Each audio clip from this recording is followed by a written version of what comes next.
북한의 발사체 한미가 어떻게든 큰 의미를 부여하지 않고 대화 분위기를 이끌어가려고 했지만 심지어 한국은 이 와중에도 한국을 방문한 비건 대표와 북한 식량 지원 문제를 논의하려고 했지만 오늘 전혀 예상도 못했던 추가 도발이 있었죠. 식량도 필요 없다는 걸까요? 김근희 기자와 얘기 나눠보도록 하겠습니다. 어서 오십시오. 네. 합참이 오후 7시쯤 추가 발표를 했습니다. 네. 추가 발표 내용이 어떤 겁니까? 네, 우선 처음 합참이 발표했을 당시에는 지역이 평안북도 신오리라고 밝혔었고 또 이제 발사체 수도 공개가 되지 않았었는데요. 네. 오후 7시쯤에 추가로 발표된 내용에 따르면 단거리 미사일 2발을 발사했고 평안북도 구성에서 동쪽 방향으로 발사했다고 수정했습니다. 네. 평안북도는 즉 북한의 서쪽이기 때문에 네. 이번 미사일 발사는 북한의 서쪽에서 동쪽으로 내륙을 관통하는 방식으로 이뤄진 겁니다. 네. 사실상 이 사거리로 봤을 때 미사일이 확실하기 때문에 지난 4일과 달리 우리 군도 이번에는 단거리 미사일로 추정된다고 명시했는데요. 네. 추가 미사일 분석은 우선 내일 북한 매체의 발사 사진 등 보도를 좀 더 지켜봐야 할 것 같습니다. 그러니까 이번에는 우리 군이 미사일이라고 명령을 확실하게 해준 거네요. 그렇습니다. 예, 그리고 지금 말씀하신 대로 동쪽에서 동해상으로 쏜 게 아니라 이번에는 서쪽에서 동해상으로 쐈습니다.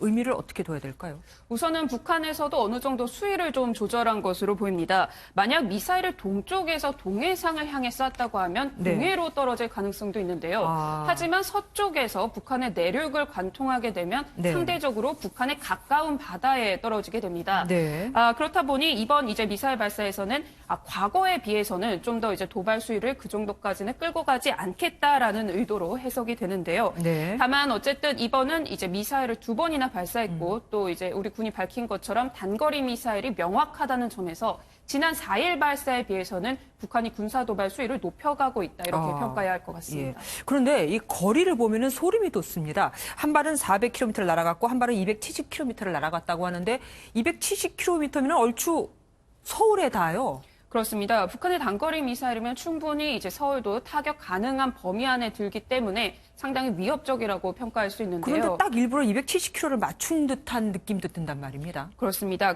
사실 어쨌든 이번 미사일 발사는 미국이나 국제사회를 도발하지 않기 위해서 장거리가 아닌 단거리 미사일로 발사를 했습니다만 네네. 사실 우리 군의 입장에서 봤을 때는 오히려 단거리 미사일은 직접적으로 남한을 겨냥한다는 점에서 그렇죠. 사실은 우리에게는 더 위협적이다 이렇게 볼 수 있습니다. 네. 그리고 또 주목할 만한 게 비건 미 대북 특별대표가 지금 한국에 와 있잖아요. 원래는 그래서 대북 식량 논의를 막 하려고 했는데 이렇게 또 발사체, 지금 말씀하신 대로 미사일을 쐈습니다. 그거는 뭐 이제 식량도 필요 없다 뭐 이런 얘기입니까?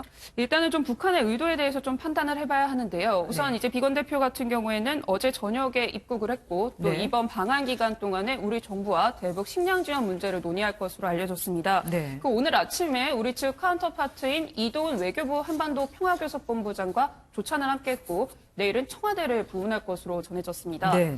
앞서 백악관에서도 한국이 인도적 차원에서 북한의 식량을 지원한다면 우리는 개입하지 않겠다고 밝혔습니다. 네. 하지만 여기서 중요한 점은 애초부터 북한이 요구한 것은 식량 지원이 아니었다는 겁니다. 네. 결국 미국의 비핵화 요구와 북한의 제재 해제가 평행선을 달리자 이걸 풀 수 있는 카드로 식량 지원이 등장한 거거든요. 네. 결국 북한의 이번 미사일 도발은 단순히 인도적 차원의 식량 지원에 만족하지 않겠다는 의지를 내비친 것으로 해석됩니다. 그러면 우리는 어떻게 해야 되죠? 계속해서 식량 지원을 논의해야 할까요? 북한보다 우리가 더 북한 주민들을 걱정하는 것 같습니다. 우선은 북한을 협상장에 끌고 와야 하는 우리 정부로서는 사실 지금 이 방법 말고는 마땅한 카드가 없는 상황입니다. 네. 남북 경협 역시도 이제 미국의 대북 제재에 막혀 있는 상황에서 어쨌든 이 비핵화 협상판을 깨지 않기 위해서 우리 정부로 할 수 있는 최선의 카드는 식량 지원이다라고 판단하고 있는 것으로 보입니다. 네. 이거는 우리 정부 입장이고 그럼 미국은 어떤 태도로 나오게 될까요? 북한이 이렇게 계속 도발을 한다면 미국도 고민하지 않을 수 없지 않겠습니까? 네, 일단은 우선 우리 군에서도 이제 미사일이라고 방금 전에 발표를 했습니다. 네네네. 그런데 이제 탄도미사일 발사로 규정이 되게 되면 유엔 대북 제재 결의 위반이 되는데요. 네네. 일단 미국에서는 좀 더 신중한 반응을 보일 것으로 보입니다. 우선 과거와 같은 ICBM급 수준이 아니기 때문에 새로운 제재가 추가되기보다는 안보리 규탄 성명 정도로 대응하지 않을까 이렇게 네. 추정이 되는데요. 네네. 오늘 마침 한미일 고위급 외교안보 당국자들이 모이는 한미일 안보회의가 서울에서 열렸습니다. 아마 이 자리에서도 관련 논의가 있었을 것으로 보입니다.